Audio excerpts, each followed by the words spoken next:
L'accent est mis ici sur des questions telles que « qu'est-ce que le bonheur ?» ou « qu'est-ce qui me rend heureux ?» Les réponses à toutes ces questions permettent de dégager des recommandations pour une vie épanouie. Le bonheur et le bien-être ne sont pas les seules choses qui comptent pour l'individu. Ce qui importe, c'est la mise en place d'organisations et de sociétés fonctionnelles optimales et saines dans lesquelles les individus se trouvent. Ce sont précisément ces organisations et ces sociétés qui apportent une contribution très importante pour que les individus puissent développer leur potentiel, ce qui accroît également le développement du potentiel des organisations et des sociétés elles-mêmes. Le champ d'application qui en découle est très large. Voici quelques exemples.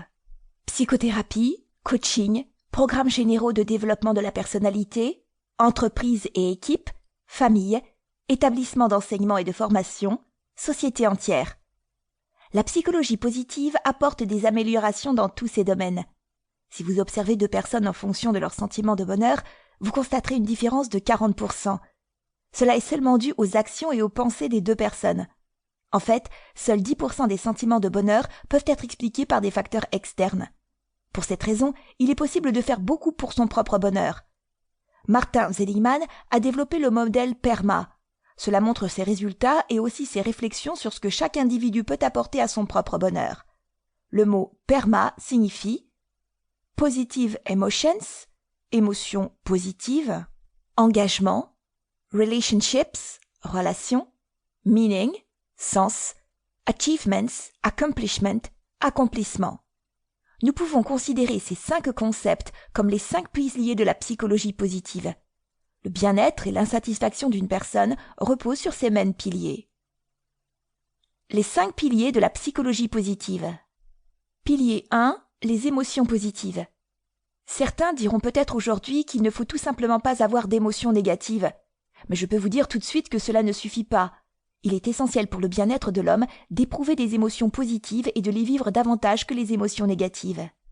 Si vous voulez vivre une vie épanouie, vous devez donc apprendre à gérer consciemment les sentiments négatifs et à choisir les sentiments positifs.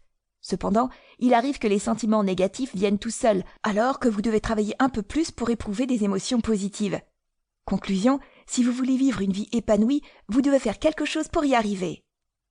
Dans son livre The Power of Positive Emotions, le pouvoir des émotions positives, Barbara Fredrickson, une psychologue américaine, décrit les 10 émotions positives suivantes.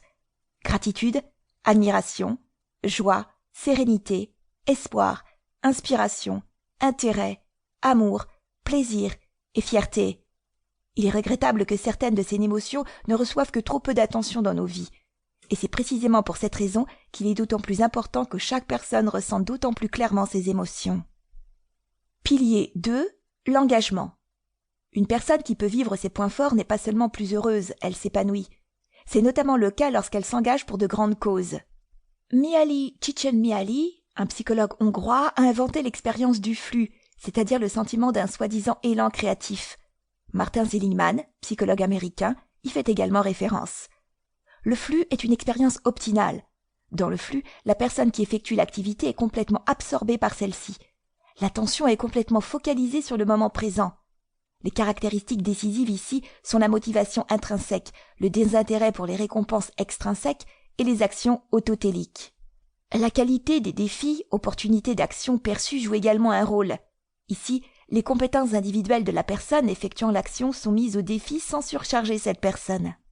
Les objectifs de l'action sont ici très clairs et la personne qui effectue l'action reçoit un feedback immédiat. Pilier 3, les relations sociales. Chaque être humain a des besoins psychologiques fondamentaux. Il s'agit notamment de la recherche de l'appartenance sociale. Les 2 autres sont l'autonomie et l'expérience de la compétence. Chaque être humain a ses besoins fondamentaux. Nous sommes tous nés avec. Ils sont extrêmement importants et complexes pour nos vies. Par conséquent, chaque être humain s'efforce d'atteindre des objectifs fondés sur des besoins sociaux. L'étude longitudinale Grant, menée depuis 1938 à la Harvard Medical School, a déjà prouvé la pertinence des relations sociales positives. Baumeister et Leary ont mené une autre étude qui a révélé que lorsqu'une personne manque de liens sociaux, il existe un lien fort avec le malheur. Ces personnes sont plus susceptibles de souffrir de dépression ou d'autres formes de souffrance. Par conséquent, un sentiment subjectif de bien-être ou de bonheur n'est pas compatible avec l'isolement social. Pilier 4, l'expérience du sens. Martin Seligman estime que ce que les philosophes de la Grèce antique ont apostrophé comme étant l'atteinte de la félicité